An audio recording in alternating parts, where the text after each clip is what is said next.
Welcome to the Mountain Dude Podcast, brought to you by Initial Ascent, where we share stories of grit, determination, and the relentless pursuit of growth. This is a space where backcountry hunting meets the deeper lessons of life. Success born from struggle and the art of carrying heavy loads more comfortably, both physically and metaphorically, through faith and perseverance.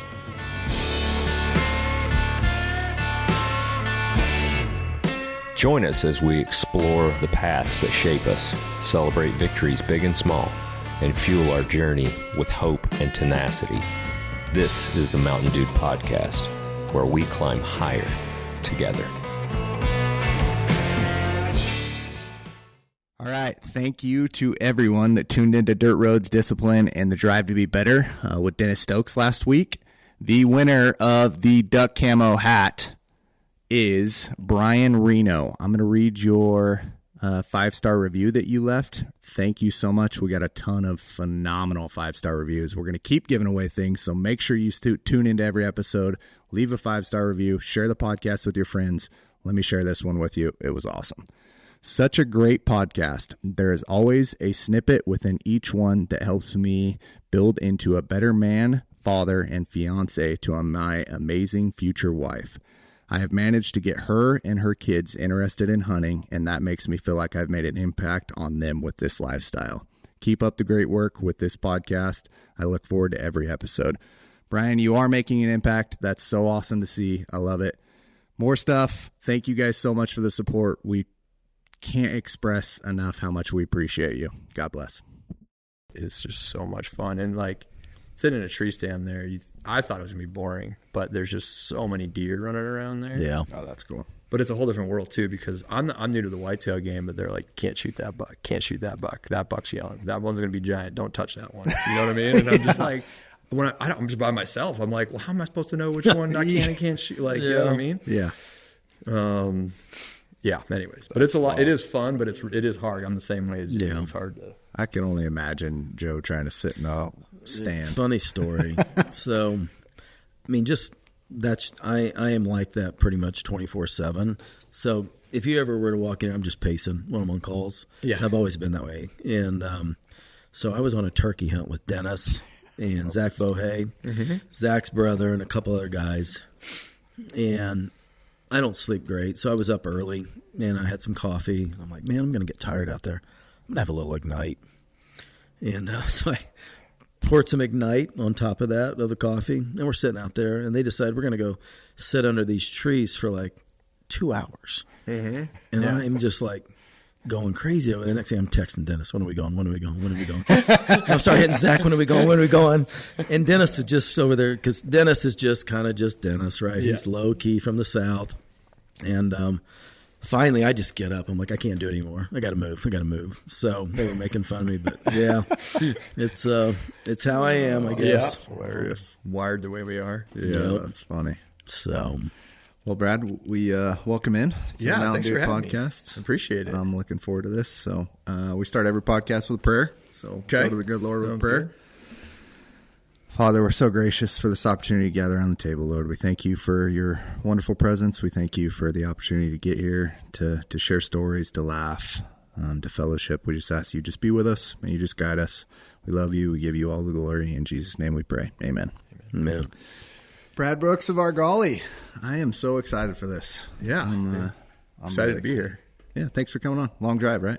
It's Mill Stomping Grounds, man. So it wasn't that long of a drive, but from Boise to Caldwell used to be like a short drive, and it wasn't bad today, but you know how the traffic can be now. Oh, man. Construction all the time now. Everywhere. And yeah, it feels like you're in a different city now. It didn't used to feel that way, you know what I mean? But it's just the growth of the valley. But yeah, it wasn't too bad. Yeah, it was only like, I thought it was going to take me 45 minutes. It took me 25 minutes to get out. Oh, geez, that's not bad at all. No. Yeah. It was a quick trip. Yeah. Different story hearing about at 3 o'clock on. Yes. The 84 is just like, man. You better be going the right way, man. Yeah. It's nasty. Yeah. You will be going the right way. I will be going the right way. Yeah. I grew up in Meridian. And so just like being here my whole life, just watching the change in the valley and just like I'm not like it's unfortunate, but it's just part of life and part of living in a cool place other people want to be. Yeah. But man, when I have to drive west after 3:00, Yeah. I don't enjoy it. No. That tests your character, that's for sure. Yeah. Yes. Yeah. So talk to me a little bit about your background. You said you grew up in the Valley? Yeah, I grew up in Meridian, so graduated from Meridian High School. I played soccer, and I ended up sticking around here to play soccer, but I was either going to go to Oregon State, or the guy that was the head of our club program at the time was coach at College of Idaho. Okay. And soccer, I wasn't like delusional that I was going to be a professional soccer player, so it was like I wanted to get a good education, and College of Idaho was like really good reputation for being a good school, and so he recruited me to come out there, and I loved it. So yeah, I've went there, and then I've traveled around a bit. I lived in Central America for a little bit. When I was young, I was like climbing and hunting were equally important for me, and I traveled. I've been all over the place rock climbing, and so I was kind of a climbing bum a little bit in my younger days. How long were you in Central America? Only about 6 months. Okay, only. That's a decent stint. Yeah, in Costa Rica. Oh man, what an experience! It was really fun. I realized living there or just being there the time I was there, I'm like, this isn't for me. Like home, there's no place like home. We have the best. I genuinely believe we have the best country in the world. And I'm like, the problem with Costa Rica was like I couldn't hunt. Like there's no hunting there, right? Yeah. And I was like, I can't not be in a place where I can hunt. And so it was pretty easy to leave. That makes sense. As cool as it was and a cool experience, but lots of climbing. Then that's what took you there.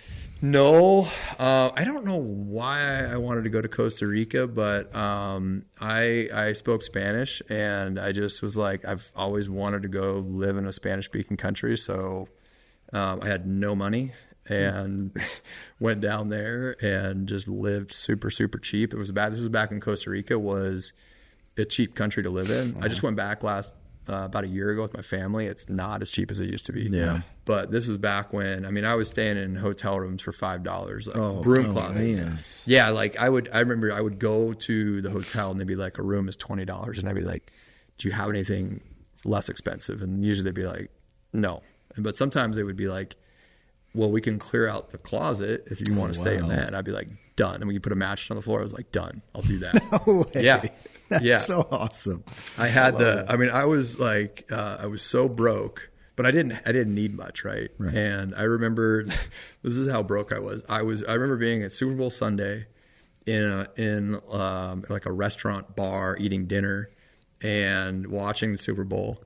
And this guy could tell I didn't have a lot of money or something. So we were hanging out, chatting, and he gets up to go and he goes like, here's $100 bill. And I was like, first of all, I was like, why is this guy giving me $100? You know, like, I think he could just, I'm like, I must look like I need $100 really bad right now.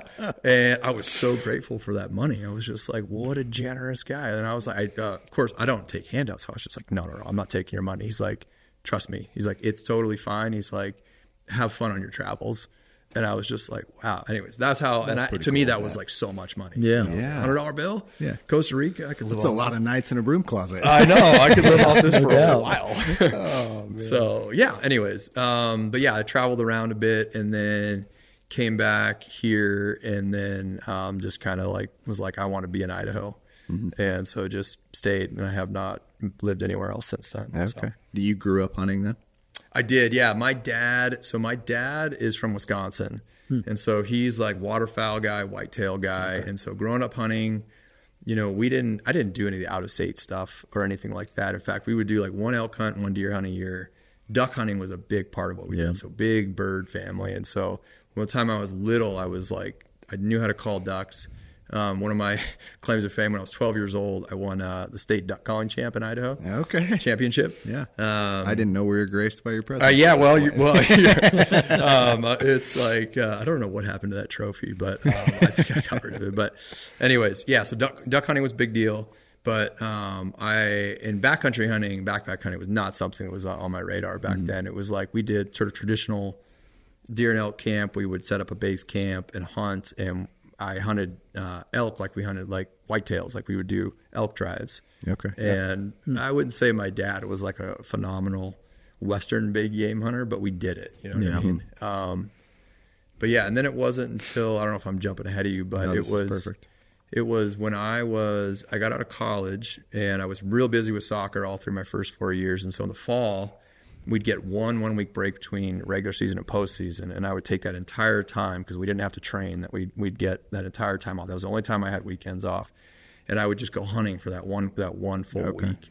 And then when I get done with college, I was like, I feel like I've been missing out on hunting, and I want to hunt as much as I can. So I took a job with the Forest Service up in Stanley, as a fisheries technician, and I lived up in the mountains, and I used to go around shocking fish, like fishing streams. So like I got paid to carry a lead acid battery and a fish shocker and waders and all over the White Cloud, Sawtooth Mountains and the surrounding area. What an amazing time. And yeah, and I was just like, I want to just be in the mountains as much as possible. And I met one of the guys that worked with me, this guy named Jesse. And Jesse and I had like backpacked a little bit, but we had talked that summer, and I said, hey, I really want to do this backpack hunt. I didn't know anybody backpack. I literally knew nobody who did it. Rockslide wasn't a thing. There were no forums. I was just like, I really want to get away from other people. And so we went on a backpack hunt that year, and it was like your classic, like, 75-pound pack with like a can opener and cans of soup. And I had a 7.5-pound tent. Like I thought it was like top gear, Right. Yep. And we backpacked. We only went like 4 miles in somewhere. The worst 4 miles ever. The worst 4 miles ever. My stove wouldn't work. I had one of those white gas stoves, and it was just like gunked up or something. So it didn't work. So we couldn't cook anything. Oh man. And I remember seeing a bull elk a ways away from our camp, and I was like, I'm gonna go shoot that elk. And my buddy was like, if you shoot that elk, like, I'm gonna murder you. Like, do not shoot that elk. Like, this is like, we're already like in over our heads. And I'm like, I'm gonna go try and shoot that elk anyway. And I never saw that elk again, but I went and tried to do it. And after that, I was just like, I got to figure out how to make this work more and make this, I need to figure out the gear stuff. And so I just started like trial and error, right? Like acquiring more stuff. And that's kind of how I got into kind of the whole, like the backcountry game. Okay. Before I knew anybody. I thought there was nobody else that did it at the time. Yeah. I just didn't know anybody who did it. Almost felt like a small world, especially in those days, right? Social media wasn't as big, Rockslide, none of those forums. And the gear companies at the time, this is like 2006. Like this is pre-Sitka, pre-Kuiu. Right. Yep. I had a Gregory backpack at the time. That I got through like a deal through the Forest Service. They had like a discount, and I thought I was like living in hog heaven. I think that thing weighed like 8 pounds too. It was like their big expedition style pack. Yep. Yeah.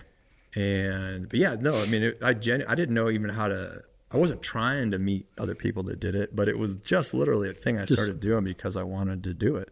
Yeah. It's so funny listening to your story because it's so similar how I got involved in it as well. Really? Almost, carbon copy. Really? Had so cool. So we'll have to share a story with you at some point, but very, very similar. Yeah. Yeah. Anyways, it's funny because I feel like I was really fortunate to learn back then before there was all this information available today. Because sometimes I almost feel like today we have too much access to information. So there's no like trial by fire. Right. And you learn so much. I learned a lot by doing that about what does and doesn't work from experience. Yeah. Rather than now, it's like if you want to know something about backpacks, you can just search it, right? Oh, yeah. And there's so much information at your fingertips. Some of it's good, some of it's bad. Right. And you have to like figure out how to like make sense of what you're learning instead of just being like, I'm just going to go do it. Yeah. Yeah.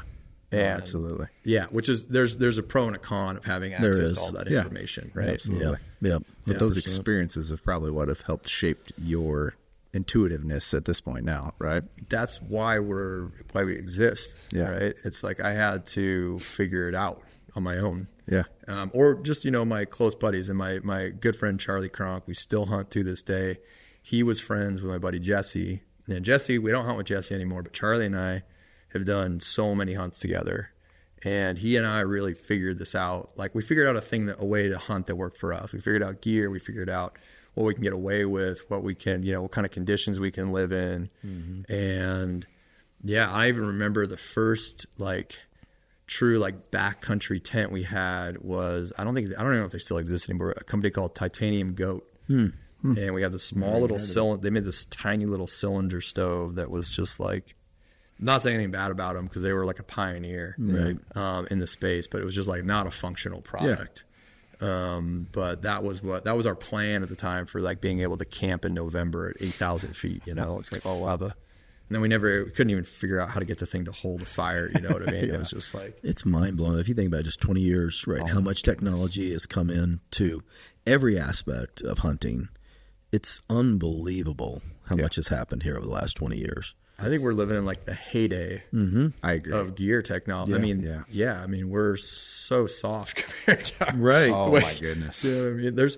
There's a guy that I shot a sheep a couple years ago, and the guy who did our mount, this guy named Gene. Gene is in early 90s, and Gene was backpack hunting. He has a trophy room in Boise that would rival the wealthiest man's trophy room you've ever seen. Like this guy he was hunting in Africa and Alaska and Canada back when it was like pretty cheap. Yeah. I mean, this guy's got so many like stone sheep, multiple doll sheep, stone sheep, brown bears. Like he's got I mean, it is it's like a museum when you go into his trophy room. And he's just a guy that has a house in Boise. Wow. And Gene was telling me a story about how he was backpack hunting for mountain goats in the Frank Church in the 60s. Back when it was like an over-the-counter tag, and how at the time, this is how soft I think I've gotten today. All of us, I think he you wanted, can speak for. He wanted to go get a pair of boots, and so he went down to I think it was, I don't know if it was Old McHugh Sports in downtown Boise, and they had the top brand at the time. I don't remember what it was, but Gene's a small guy, but they had a size 13 boot. He's like a size 8.5. And the owner of the shop said, you know, Gene, stop whining about not having the right size. Just stuff some newspaper in the door on your boots, and you'll be fine. And so he did. Oh my goodness. And so he was telling the story about packing out an entire mountain goat and his camp in one trip. How many miles he was in, I don't know.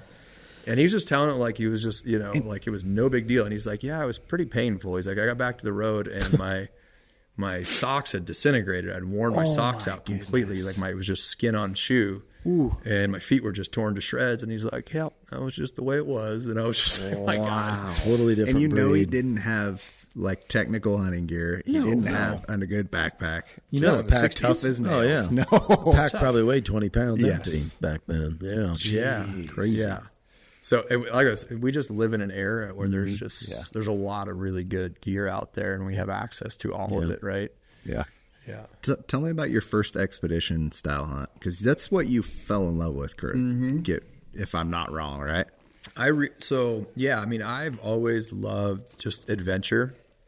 Like to me, the ideal hunt is like when you get dropped off in a foreign place and with a foreign animal that you don't understand, and you just have to kind of figure it out.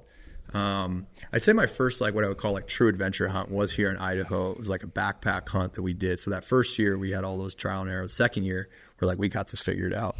Spent like a bunch of money on gear, and we backpacked in like 8 miles, and we shot 3 bull elk in 24 hours, which was, I didn't think we were going to do. And I remember I shot a bull that first day.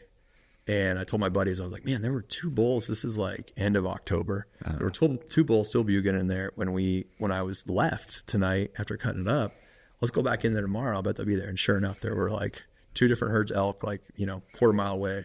They shot bulls, and now we're like in this like precarious position of being like, luckily it was cold enough out, so meat spoilage wasn't an issue. Yeah. But we were way over our heads. So I'd say that was like my first hunt where I was like, got in over my head in a situation. But I think I'm trying to think what the first real, I would say like it was probably going to Alaska on a caribou hunt in the Southern Brooks Range, was my first like real adventure style hunt. And that was, and caribou are not, I'm not going to say they're not hard to hunt, but they're kind of a gregarious animal.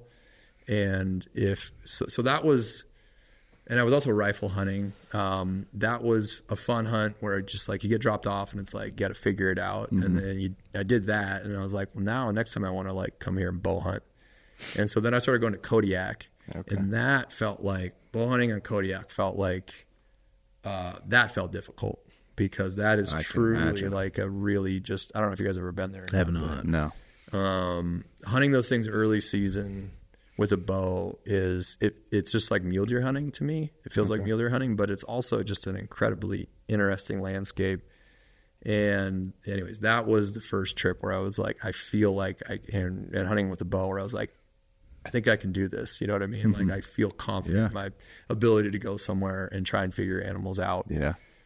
So Alaska was probably the first place. And I've gone back like, I think every year but one to Alaska since that trip. Like I try and find like That's so cool. one trip a year to do in Alaska. Yeah. And I'm fortunate to be able to do that. But, yeah, and then since then I've been like it's like a drug that you can just never get enough of. I'm like, well, what else is there out there in this world? Like, Right. I'd like to do like Hawaii is another place that's super fun to hunt, right? Yeah, we got. I've seen you quite a bit. You spend quite a bit of time over there as well. I do, yeah. Hawaii is I've been really, really lucky in life to have really good people in my life, and I met my buddy Sean Hashizaki, who has treated me like family since the day we met, and he was introduced to me by a friend, and we just connected right away. And Hawaii is this culture, it's where like if you're in with the locals, you're like family. Yeah. If you're not, you're on the outside. You're on the out. and Sean has been so generous to take me to like his place, his connections, and let me hunt some of the lands that he has access to there, because it's mostly private land there. And I've hunted Lanai, Big Island, Maui, and it's really fun. It can be really, really hard.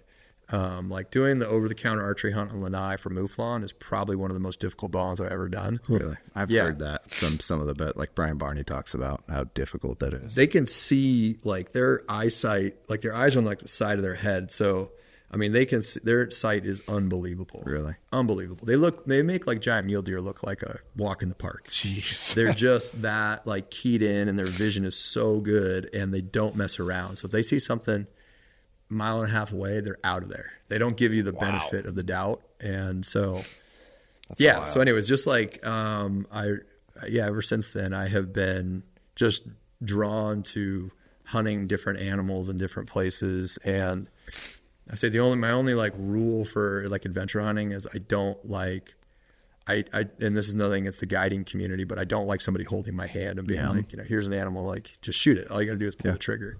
That's not fun to me.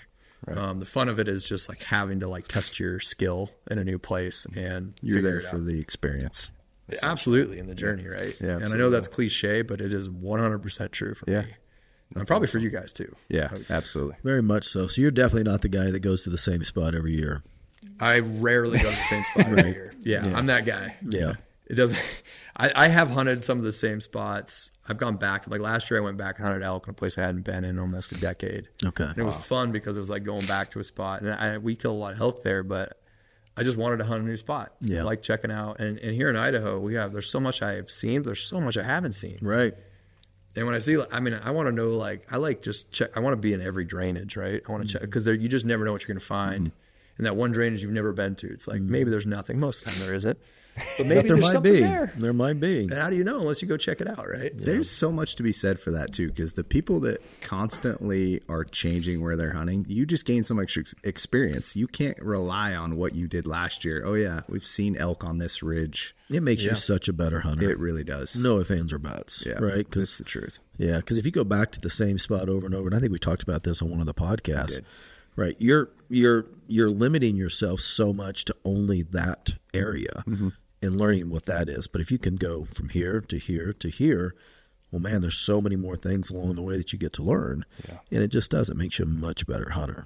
I think you have to have a curiosity as a hunter and a humility to know what you don't know. Like you can learn an area really well and be like, I know that the elk or deer, they typically do this in this spot. I always see them right here, or I typically see them over in these few spots. That's great.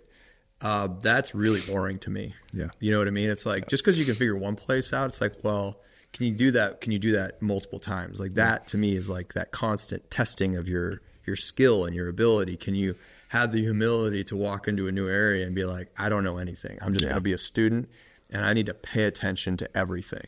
Nothing is random, right? You just got to like pay attention And if you walk into it with that sense of humility, you can learn so much. Yeah. I love, mule deer is my favorite thing to hunt. I love hunting mule deer anywhere they exist. And every time I hunt them in a new place, I just get humbled and learn so much that I can. And then you do that enough to where you can kind of like triangulate all your skills and experiences to be like, I've seen them do X over, in this state or this type of environment. Maybe these deer are going to do that same thing over here.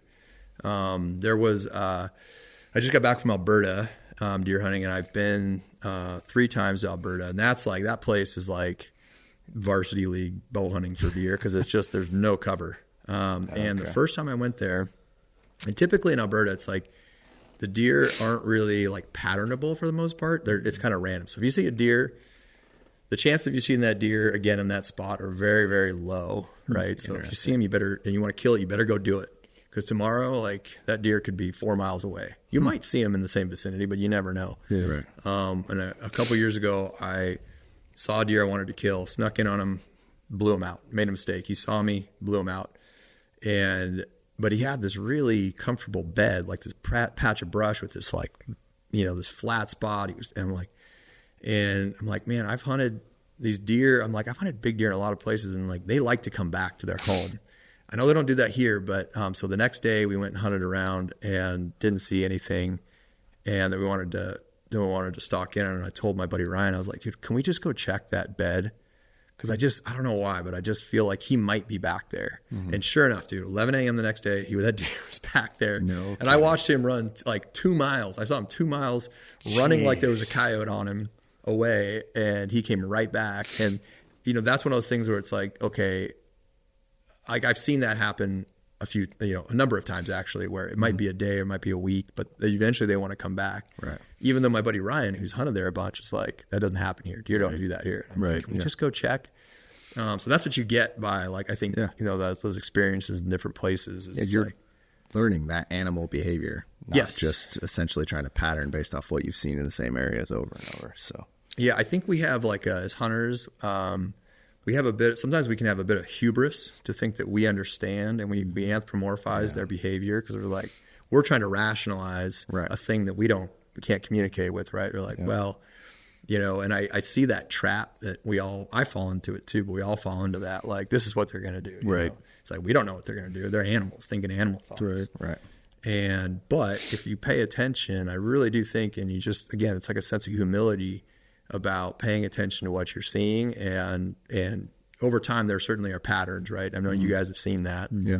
And sometimes we think we know everying because we predict it, right? And you're like, oh, and then it changes. Figured then out, we get man. humbled. Like I'm a deity, like I know what I'm doing here, and then you get humbled, and you're just like, man, I thought I knew what I was doing out here, Yep. Yeah. That happens every year to me, especially with a bow, right? Especially with a bow. Way more with a bow for me. Yes, absolutely. But I think it's good to have that, again, like not be afraid to admit failure, right? Yeah. And be like, I got my butt kicked. Yeah. That's okay. Oh, absolutely. And it's normal. Yeah. If you don't get your butt kicked, if somebody tells me they don't get their butt kicked bow hunting, especially, I'm like, You've only hunted one time in your life with a bow, and it turned out well. Exactly. That self-reflection is so important. Like, I think you gain so much knowledge and experience from that.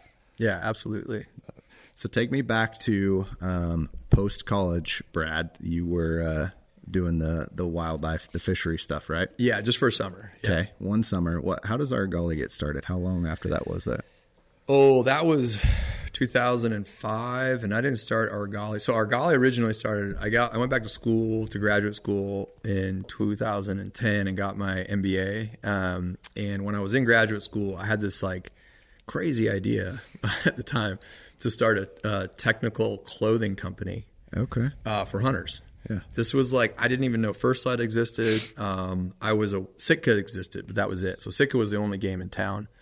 And I thought, like, I really wanted to bring merino. I was wearing a lot of Smart Wool and other like outdoor brands, but I really wanted to do like merino wool was a big thing I wanted to focus on, which is funny because First Light had started. I just didn't know they existed, and they were in Haley, and they had barely started though. They weren't a big company at the time. They were tiny. Right. And so that was the first iteration of it. And I developed designs. I had like a business plan. I was like sourcing merino wool. But I really, and I I didn't have any money to start the company. I didn't have any like family money that could help back me either. I had a vision, but I didn't have the ability to like execute it. And so it got to a point where in order to fund it, I was going to need to like mortgage a house. I just got married. And I just remember thinking at the time, like, there's no way I can in good conscience tell my wife, like, you're going to have to take all the money out of our house to fund my like dream. Yeah. And I just didn't feel like I knew what I was doing, you know, like I didn't really understand what it took to build a brand. Right. And so I just kind of abandoned it and didn't really think twice about it. And then in 2015, my former business partner and I, he was in graduate school getting his degree in filmmaking, and we were having a beer and talking about filmmaking and sort of lamenting some of the content in the hunting industry. It was mostly traditional TV at the time. YouTube was still not really a thing. Some of the YouTube channels that are around today, like Hush, were just getting started, or like I was just aware of them. But it really was, YouTube didn't become its thing, and there really wasn't a ton of hunting content on YouTube. Okay. Some, but not a lot. Yeah. And so we talked about how it would be really fun to make a film that was really focused on what was special and important to us, which was the experience, which was like not about just the kill shot. And so we kind of developed an idea for a film, and that was the beginning of Argali. Was like, but we didn't have a name for it. There was no business plan. There was no idea of like, we're going to create a filmmaking company, then we're going to make gear. Like, it was simply we wanted to make a film. That's it. And we were done after that. Okay. Made that film. We got some companies to support that film. And after we did that, we entered it in a couple of film festivals, and people responded really well to it. And we were like, well, we'll do one more film. No brand, no idea to start a business still. It was just like, it was a pet project. It was just something fun to do. Yeah. Made that second film. And by that time, I was starting to get a lot of questions about like, what gear do you use? Why do you use that? Why do you use that pack? Why do you use those boots? How do you like those pants? And I was like, I wonder if we could start a business that is like a retail store. And so it was the first idea for the business was just a curated retail shop where we would sell stuff that we used. And so I didn't know anything about Shopify. I didn't know anything about it, building a business at all. But I had a friend who was at the time the VP of sales for Cascade Designs. So I asked him if he would I'm like, can you please let me be a dealer for like MSR, Thermarest, some of these brands that we use. I had some really influential friends who helped get me in the door, like Black Diamond. I knew Peter Metcalf, who was the founder of Black Diamond. And I called in all these favors to friends of mine and be like, hey, do you think we could get it? You know, we don't have much money, but could we just, so we had this curated retail shop. And I remember it was 2017, we turned on the store, and nobody bought anything for a little that first day. It was just like zero sales, and I was like, well, how are we gonna sell this stuff? And so then I started writing content on the website for like SEO. I had to like learn about like, what's SEO, how does that work, right? And so that was, and then that first year we were also a First Light dealer. First Light at the time was a retail company, and because we had this film audience, a little one. We had some ability to communicate with them, and so we sold a decent amount of First Light that first year. At the end of that year, I was also game bags was the first product we made, and I remember I was on a hunt, and I was so frustrated by what was available at the time. I'm like, I can make this better, and not knowing if anybody would buy it. So I started to design that in 2017. First Light stopped being a retailer at the end of that year, and I'll never forget that phone call from First Light. And I actually wasn't mad at all though, because my friend Chase, if you watch this, I think I was like the only retailer that didn't yell and scream. And I just said, you know what, like, no hard feelings, like, business is business. You guys got to do what you got to do. And I understand, like, it's okay. But what that taught me was like, if I'm going to try and create a company, I can't be in anybody. I can't do something where my fate is determined by somebody else. Right. You know what I mean? Yeah. And so I was like, and I kind of hated being a retailer, because what we would get is like, people would come to us for information about like what to get. And then they would just, like all of us do, go to the internet, type it in, and like see what's $5 cheaper, get it there. Or where you can get free shipping, or whatever. Yep. And so I was like, I hate this. I don't want to be a retailer. What am I doing? Genuine. I mean, it was all ran out of my house. We used our garage and my spare room. It wasn't even a bedroom, spare room. I had some like plastic shelving in there. If you called, you got me. If you emailed, it was me. Yeah. If you bought a product, it was me. And when I was gone, it was my wife stuffing orders. Yeah. Was it called Argali then? It was called Argali then. So we had decided to brand Argali, call it Argali, build a brand around it. And that was by the time we finished, after we finished the second film, I was like, I want to start a company. We're going to call it Argali. This idea I had a while ago. It's just going to be different. But I already had the company name registered in the state of Idaho. So I was like, let's just use that. And then when we decided, so by 2018, I knew 6 months in advance we were going to cut off the retail company. And I said, okay, January 1, there's no more retail company. All this SEO we've got now built into our product pages, we're turning it all off. We're going to cancel all that. We're going to sell game bags. And I also had one knife. I had our carbon knife. I remember that. Yep. And so that first year, which was kind of terrifying, I wasn't taking a paycheck. It wasn't my job, but I was like, this is kind of an experiment. Mm-hmm. And my friend Cody Rich, who had a Rich Outdoors podcast at the time, he said, hey, if you ever, when you get ready, I had talked to him about it. I said, when you get ready to release those game bags, why don't you have you're welcome to come on my podcast and talk about it. Because I didn't know if anybody would buy them. Right. Yeah. And we made a relatively small run of game bags. And like, when I was podcast, that's the only marketing I did. And we sold out in like 2 weeks. Yeah, that's some solid marketing. Cody's done a really good job. Yeah. He was so generous. Solid. He didn't have to. He had nothing to gain from it, right? Yeah. So that's why I say, like, I've been fortunate to have so many people help me along the way. Awesome. Mm-hmm. And then, anyways, from there, it just sort of like I was like, okay, we can make more game bags. I'll design more knives, and then it's still like, I mean, there were several years there we weren't really making money. I'm taking all the money. If we made any money, it went right back into like bigger orders, more product, more. I'd buy steel. You know what I mean? It's like we had to grow it. I'm sure you can understand this. Like my wife and I did not have a lot of money to start it. Yeah. And we just built it like piece by brick. Pay as you go. Pay as you go, and do it sustainably. And every year felt like a hard reset. Like maybe we go bankrupt this year. I don't know. Or maybe not bankrupt, but maybe this year, we're not going to make any money, but we just kind of like build and build and build. And it felt like every year I had to fight every day. I still have that mentality, not fight, but like you just got to earn it every day. Yeah. So what year was that when you flipped the switch?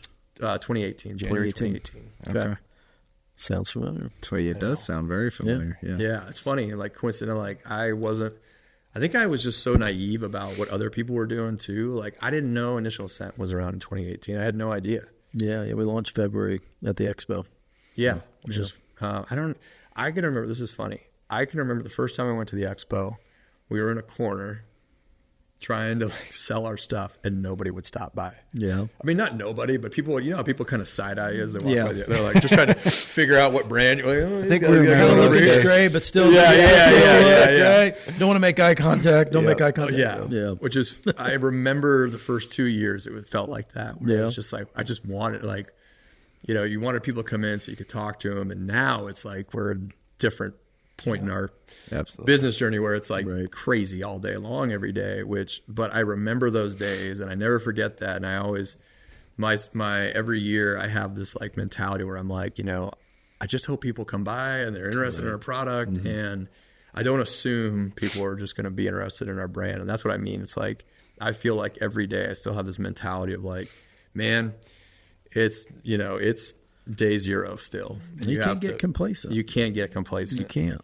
And it's, I've always had that mentality, and it's probably not a real sustainable way to exist, but I mean, it's paying keeps off you work hard in what you're doing because the growth has shown that in all reality. Yeah. I appreciate that. And I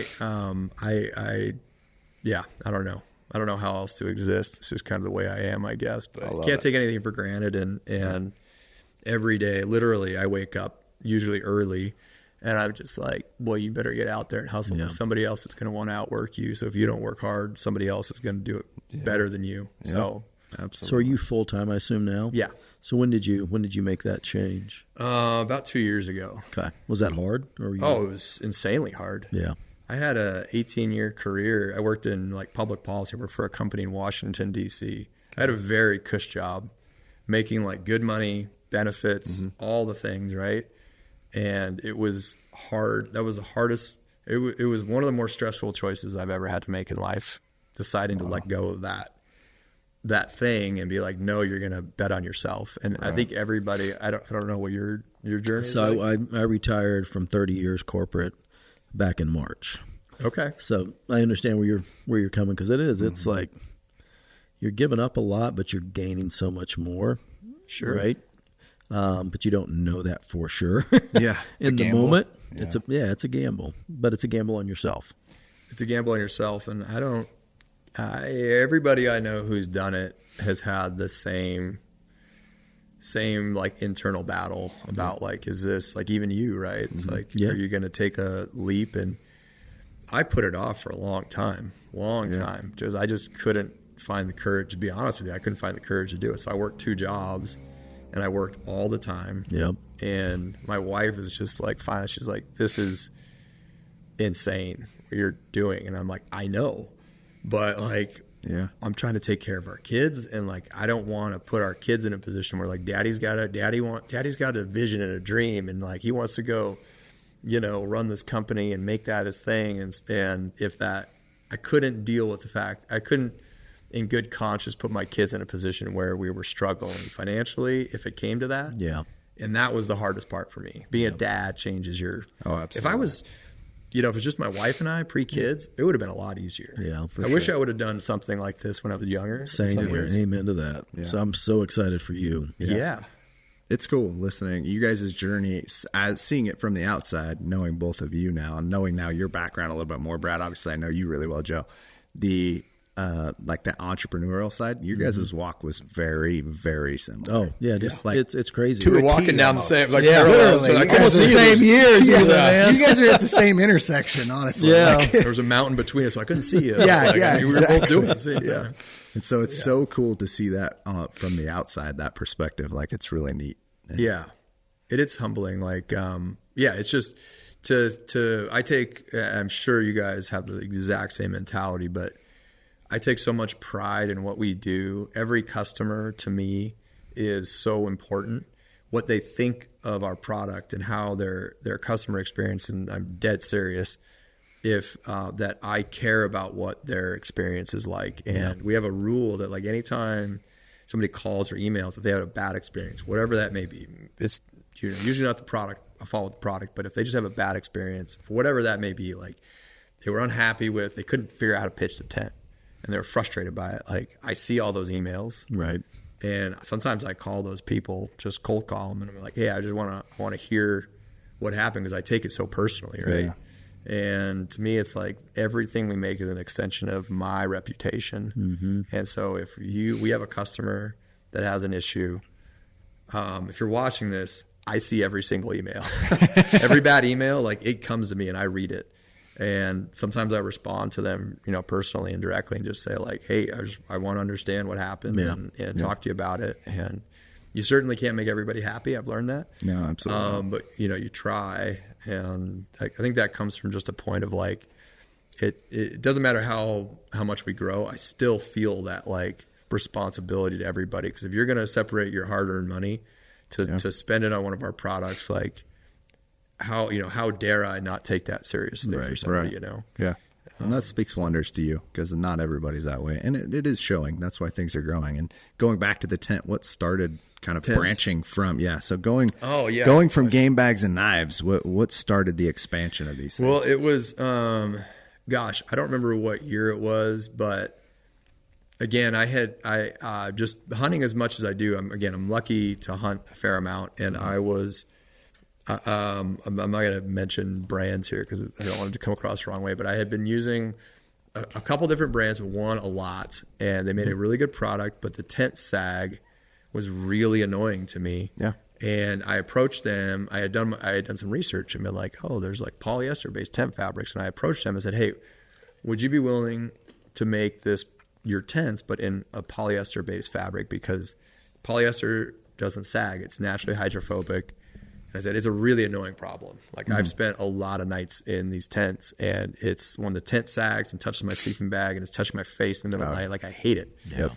And they said no, they didn't want to do it. And I was like, fair enough. It's your company. Like I'm not going to tell you how to run it, but I am going to do something about it. And so I bought fabric from Ripstop by the roll, and literally borrowed my mom's sewing machine. I'd never sewed before, and watched some YouTube videos on how to sew. And my mother-in-law also knows how to sew. And so she kind of showed me how to sew a little bit. And I sewed our first prototype of our ring content, and it was awful. We still have it somewhere. It's so ugly. But I was like, this is such a better experience that I want to figure out how to make these. And again, it was just, I didn't know anything about making tents, nothing. And that the complexity in making like a tent is just a level up, you know? Yeah, absolutely. I don't even know what it takes to make a backpack, but I know there's a lot that goes into it that I don't know. And to figure it out would be really difficult. You know what I mean? But I just started like piece by piece trying to figure out fabrics. And what I realized in just doing what I had been told is that polyester fabrics were inferior to nylon fabrics.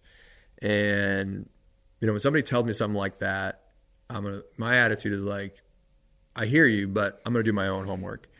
And what I found was that polyester fabrics for tents, the technology has come a long ways in the last like 15 years. Like it used to be the early days of backpacking tents, nylon tents every tent was made out of nylon. Yeah. And so the fabric manufacturers, they put all their R&D into lightweight nylon-based fabrics. Right. And so it was a self-fulfilling cycle of like, well, this is what the customer wants. We're going to put all our research and development into making lighter weight, stronger nylons. That was the traditional backpacking world. And a lot of the tent companies that were making it at the time, they were traditional backpackers. And so they had this like bias towards what they knew. And they weren't open to like what's available today and what's how much technology changes. So I did my own homework, and I was like, actually, you can get, there are some good companies out there, textile companies that make incredibly strong polyester fabrics that are literally on par with nylon fabrics. And they don't have this annoying sag effect.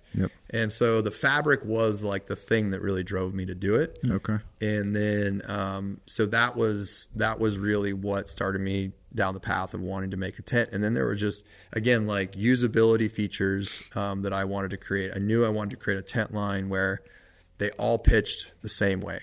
So it didn't matter if you bought a one person or 8 person, like literally they're all going to be a rectangular shape, more or less. And there's an efficiency thing too, like TP tents are circles. And the problem with TP tents is that when you try and put a straight line, a person in a TP, there's a lot of inefficiency with the use of space. And there's a lot of lost space around the edges of a TP tent if you ever slept in them. And so it's nothing against the people that make those things. They're just not, it's not an efficient design. And so you end up having extra fabric to achieve the same amount of space.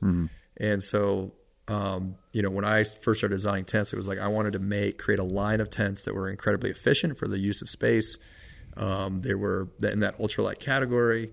And then they just had some features that made them like fast to pitch and bomb proof, and they packed down small. And so that was really the original idea for tents behind it. Okay. Yeah. Now it's interesting to see too. At the time when we launched our tents, the amount of vitriol that came from some of these companies, really saying just like openly false things about polyester, like saying like those tents suck, that fabric sucks, like on public places, was wild.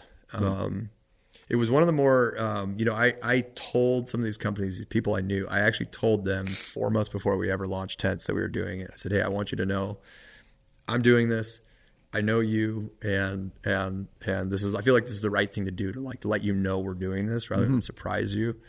And, but yeah, anyways, after that, there was just like a whole PR campaign to try and like demonize what we were doing. And it was tough. Like I thought, like I didn't know if people would believe what I was saying or believe what they were saying. But I just tried to be honest. I'd be like, and I gave people data. I'm like, I didn't do these strength tests. Like there's a third party, publish it on our website. I'm like, you can choose to do here's a link. You can call them. Talk to them. Don't take my word for it. Don't listen to me. Don't listen to anybody. Do your own research. Absolutely. And I think that honesty, consumers are smart today. Right? Very smart. Yeah. There's, again, back to our point about like access to information. There's so much information out there. And I've always had an approach of like, you shouldn't trust me. You shouldn't trust anybody necessarily. Like you can do your own homework as a consumer, and then you make your mind up. I'm not going to tell you we make the best thing out there. You figure that out for yourself. You know what I mean? I think we make a great product. You do. You guys make a great product. But people will decide what they want based on whatever its own preferences. And I think there's a lot of power that comes to the consumer when you have that confidence in your product and your brand to be like, hey, listen, I'll give you the information. I think this is what I think it's good for. This may not be for you. Right. This product may not be for you. That's totally fine. Yeah. It's not for everybody, and that's okay. Yeah. Right? That's everything. And I mean, it speaks wonders to what you're doing, because that mindset is not all that common, but you're so confident in what you're doing and you have no desire to speak bad about anybody else. But you're confident that when people try your product, that they're going to see the results. I sure hope so. Says a lot. I sure hope so. How's the Dyneema going? Good. Dyneema is it took me years to get over the cost. I just didn't think people would buy it. Yeah. Because it's so insanely expensive. It is. Insane. As you guys know. Yeah. Man, is it light. Yeah. It's such a nice fabric. It is. Yeah. And people buy it. Like it's not a product for everybody. Yeah. But you take a tent that's $400, now it's $1,100 to change the fabric, and it's like that's just a straight material cost issue. Yep. Well, and those are selling out. Correct me if I'm wrong. Correct? Yeah. Like instantly, almost. Right? Yeah, we don't do like as big a runs of Dyneema tents. Yeah. But it's one of those things where I'm like, I know there's some people that will buy it, but enough to invest a lot of money in it, and and people buy them, and that's great. I'm glad they do. We will get calls, and I don't know if you guys are doing any Dyneema stuff, but it's like people ask, should I buy Dyneema or regular? And my stock response is like, if money is not that big a deal to you, if you can afford it, get the Dyneema. Yeah. If you want to save some money and buy another piece of gear, do that. I think a regular product is great, but if you're counting ounces and you can afford it, it's a great fabric and a great product. Yeah, it is. And nothing's been able to rival it. I mean, no. One of the things, I don't know if you go to the outdoor retailer shows and things like that, and always looking for, hey, what's the latest and greatest? And they just have not come out with something yet that's better than that. They've had a few that have kind of said stronger than Dyneema, but when you grab it, it just is this weird feeling, and then, it's not waterproof as much. And so, it's a great product. There's a company out of Canada, I won't say their name, but they have a competing product to Dyneema that I play around with, but it was more expensive than Dyneema. So. Yeah, really? Jeez. Yeah. I remember I talked to him and I was like, guys, I can't, if it's as good as Dyneema, but more expensive, what's your selling point? Yeah, correct. Yeah. What's your pitch? What's your pitch? Yeah. If it's as good as Dyneema's a well-known quantity and people know it. I know it. Yep. And I don't think anybody's going to take a risk on something that's more expensive than Dyneema, but even if it's just as good. Yeah, it doesn't have the Why name. would you? More expensive. There's no reason. No. Let's go full circle then. You said before Argali came to fruition with the films, you had some clothing products in mind. Yeah. Right? Those got shelved. Now Argali's around. Tents are out. Shelters are out. Everything that you've done's out. Yeah. Now this new clothing line. Yeah. We got to talk about this. Yeah, I am an absolute gear nut. I could talk. We could have spent 2 hours talking gear. I'm going to try and condense that for the listeners' sake, but you got to talk me through this. So let's see. How do we get down clothing? I have been the way my brain works. If you come to my office, I've got just stuff I'm messing with all over the place, right? So it's just kind of it's not a mess, but it's you'll see prototype stoves or prototypes of tents, and it's just kind of all over the place. Clothing was something that I've been batting around for a while, but I've just been no, it's too crowded of a space. There's a lot of good options out there, and I just didn't see a path to make something that I felt was unique and uniquely Argali. And then in the past couple years, I have felt like a lot of the core Western brands have really lost touch with Western hunting. Yeah. And again, no disrespect. And I wrote an essay on this, or article or whatever, in a rock slide, and about this. And to me, and this, again, zero disrespect to these brands, but they've all sold to private equity or their corporate companies, all of them, the big ones. And as they have done that, those private equity companies, what they care about is growth, for growth's sake. And so those companies have moved to greener pastures in the hunting industry, which is whitetail hunting, waterfowl hunting, lifestyle clothing apparel. And because there's whitetail hunting is what, like 70% of the market? It's enormous. It's 10 huge. times as big. It's wild. Huge. Yeah. Way more whitetail hunters than Western hunters. So they have focused on those markets. And again, no disrespect. Like, I get it. But I feel like there has been a lack of focus on innovation, design, new fabrics, new technologies in the Western hunting market. And you can see it if you just pay attention to what those companies are launching, it isn't new Western hunting products. Very rarely. Very rarely. Always seeing that. Yeah. Yeah. And it feels like we've sort of been like pushed to the side a little bit. Those are their roots, but we're not the focus anymore. And I have felt that frustration. And just based on, like, I've used a lot of brands of products. Every brand makes some good stuff. They make some stuff that, like, surprises me for how much money these companies have, that, like, the fit isn't good, or I'm like, there's no side vents on some of these pants. Like, these pants are. Thank you. Yeah, it's like a really good fabric, and it's like, but there's no side vents. I'm roasting. My legs are roasting in these things. I will not buy pants without hip vents anymore. There's just no reason. Yeah, there's no. I'll stand on a soapbox about this all day long. Like, I've had this conversation so many times. Right, and then, like, some of the product, like, as I would say, like, I consider myself, I hunt with whatever weapon, but mostly a bow hunter. And as a bow hunter, it seems like most companies aren't paying attention to how noisy fabrics are. It's very true. And then there's, like, the cut of the fabrics. And the more experience I had wearing a lot of different stuff, it just felt like I don't know what has changed, but a lot of the products I was using just weren't what I wanted. And it's the same story of everything we've made. It's like you have enough experience with enough product, and you're like, can I do something where I feel like it's truly unique in the marketplace? And that doesn't mean I don't come at that from an arrogant standpoint. It's just like a way my brain is wired of, like, if I feel like I can do something different and better, like, I'm just going to do it, try it. I may not turn it into a product that we make, but I might try it. Right. And so for clothing, it really started with pants. Like, finding a good fitting pair of pants with the right cut and the right materials felt like it felt very difficult to find. And even some of the most popular pants in the industry, some of them are very good, but they lack some features that I wanted in pants. Yeah. Either the pockets are not what I like, or there's too many pockets, or the pockets are funky, or the zippers are funky. And so anyways, that was what really, I was like, I want to try making pants, which are honestly the most difficult piece of clothing to make. Like, a good fitting pair of pants is difficult. Yeah. If you think about, like, what is the thing that you've had the most trouble finding? It's probably a good pair of pants. It's pants. Yeah. And when you find that one, you never give it up because you never give it up. Yeah, exactly. And so that was really what started me down, like, wanting to make clothing. And then I got a little bit, I was like, I'm just going to, I'm going to try and make, like, a really good lightweight, like, archery hunting pair of pants, which is these Vespers that I got on. And then I was like, you can't just, if you're going to do clothing, you can't just make a pair of pants. You got to make a line. And so then it was like this process I had to go through mentally to be like, do we want to become a clothing company? Right. Yeah. Not just branded merch, not just like a little piece here or there, but a clothing company. Right.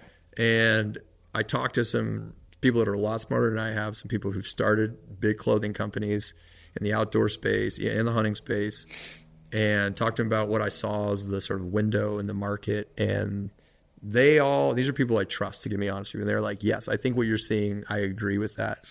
Whether or not you can land the plane, who knows? Right. And I was like, fair enough. But I just felt a conviction that, like, I think I can do something unique. Yeah. And I don't know how to describe it other than to say, like, I just felt like I could do it, just like anything else we've made. And so that was like the catalyst for me. I was like, we're going to go all in on it. May not work, but we're going to go all in on it. And so that started the idea of creating clothing. And then the clothing project was, one of the things that very few companies, if any companies, do is transparency around the process to make something and user created feedback. And that was one of the key things that I wanted to do with our clothing project that frankly we haven't done with our other products, which is almost like open sourcing feedback, which is a giant Pandora's box. Yeah, it is. And it's scary. Risk with it. Yeah, it's a lot. You don't know what you're going to get. Right. And you may create expectations you can't fulfill. Yeah. So you're exposing yourself in some way. But I was like, you know what? I want to create, I view our brand, it's like we make products, but our brand is our community, right? It's people at the end of the day, not just the products we make. And why not try something terrifying to me, which genuinely is, and like, let's show people what we're doing. Let's show them the warts and everything. Let's talk about the fact that we're going to change stuff based on trying it. And there's a risk there and exposure there that like people won't take. They're like, oh, these guys don't know what they're doing. Right. But I'm like, well, I don't know. It sounds kind of interesting to me. Yeah, I don't think it's that though. It's authentic. Exactly. And authenticity is so important nowadays in my opinion. Because like we talked about earlier, consumers have so much knowledge. They see through the people or the brands or whatever it may be that is not authentic. I agree. So I do think that's going to pay off for you. Yeah. I hope so. Because trust me, it's like when we pulling your hair out oh my gosh, like you have no idea. I'm like, and when we sent our first run of sample product, I had some friends and people I know in the industry who I know will give me honest feedback, and I sent them product. And the anxiety I felt, and I'm like, I like this stuff, but like clothing is so different than a tent, and it's so different, like even a backpack or whatever. It's like there's a fashion element too. There's a fashion element. Besides technical, there's a fashion side of it. Absolutely. That is. Oh, that's the other thing I was going to say is like one thing I wanted to create like highly efficient, comfortable, and simple clothing. Okay. But I also wanted you for our pants. Like I wanted our pants to be the kind of pants you would pull out of your closet or whatever every day because you like the way you look in them. And I'm not afraid to say that because we all want to look good. Absolutely. In clothes. You don't want to look like I don't know, like MC Hammer pants or whatever, right? You don't want balloon pants on. Yeah. And it's whether or not we're willing to admit it, we care what we look like. Absolutely. 100%. Absolutely. You know what I mean? And so the look was important, right? So I wanted them to look good. I wanted them to look sharp, and I wanted people to like the way they felt in our clothes.